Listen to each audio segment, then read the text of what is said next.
Hey guys, welcome back to the channel. I'm the Warlock Reviews, and today I'll be taking a look at the S.H. Figuarts Nappa.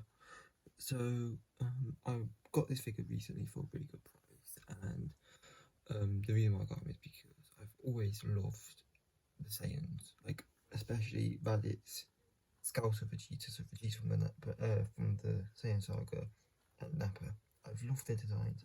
I've always loved their characters.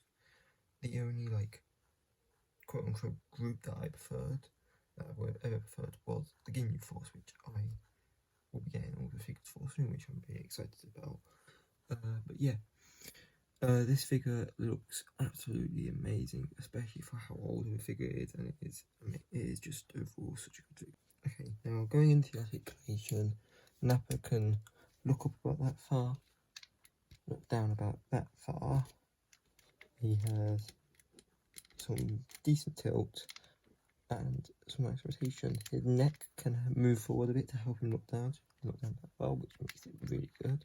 So overall, he gets the job done. You don't really need, luckily for him, you don't really need to be looking much because he is just that tall, unless he's looking up at like someone firing down at him. For his arms, they can be shifted up and down. If you shift, sorry, I was on the camera. If you shift it down, you can get his arm out about that far, which isn't anything amazing, but it's not terrible. He has a nice bicep rotation, but he has got double jointed elbows, but you don't really get past 90 with them. I think his wrist is on like a ball peg hinge, which you get a bit of stuff out of it, but sadly with the way his hands and wrists are shaped, you can't really, it looks a bit weird if you have it like that. But yeah, it's not terrible, isn't amazing.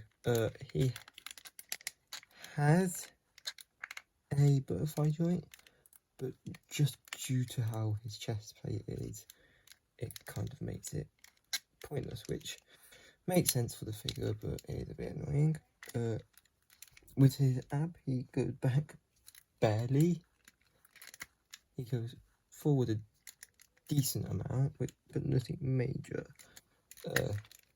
He has a decent tilt.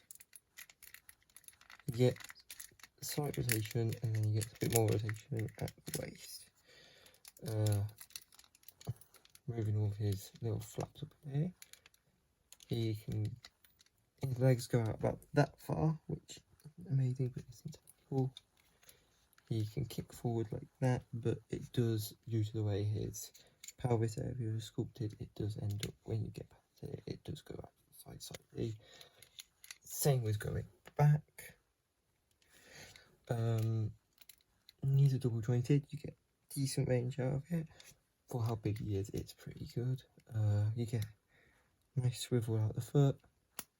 You can go down like that. Doesn't really come forward too much. Pretty good toe hinge. It looks kind of ugly, but it works really well. And an amazing ankle rocker, in my opinion. You get so much range out of his ankle. It is absolutely unreal. But yeah. Overall, the articulation of this guy for a 6-year-old figure, especially, it is really good. Little pose you can pop it that I'm going to do with him quickly. Nothing major. Put his hand off there because of how it is. Apologies for that.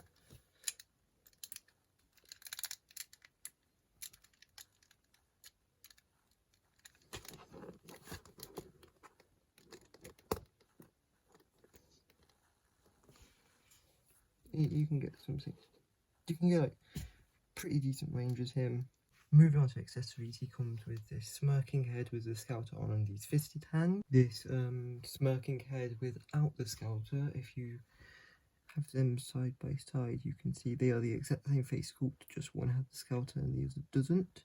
And these karate chop or running hands, it's like when he does his like classic run, they're the hands he has normally with that. This kind of like shocked expression head and these martial arts or key, like kind of like his weird like key blast throwing hand where he like launches the little key blast, he comes with that.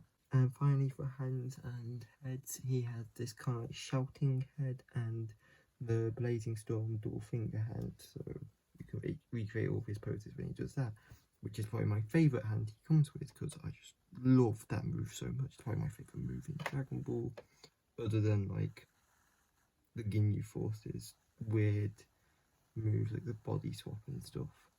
He also comes with one more accessory, which is his like throwing key blast effect with and the stand with it. It's a bit of a weird colour with it being really dark here, but I really like the gradient of colour, how it's a lot lighter here and almost like a white. I think it's darker.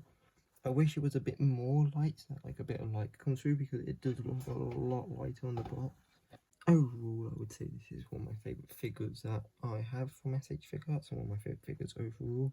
And it's just such an amazing transition of Nappa and his, well, specifically his curse from the manga to figure form. I think the proportions are amazing. I love all the accessories he comes with. I just think they did a really good job with it. Overall, I would give this figure a 9.5 out of 10. There are a few things like the accessory, if that was lighter, it'd be really good. And I just feel like they could have potentially given him a bit of a better outcome, but maybe give it like a extension, kind of like what I've seen Ginyu have and all that. But overall, I love this figure and I couldn't be happier.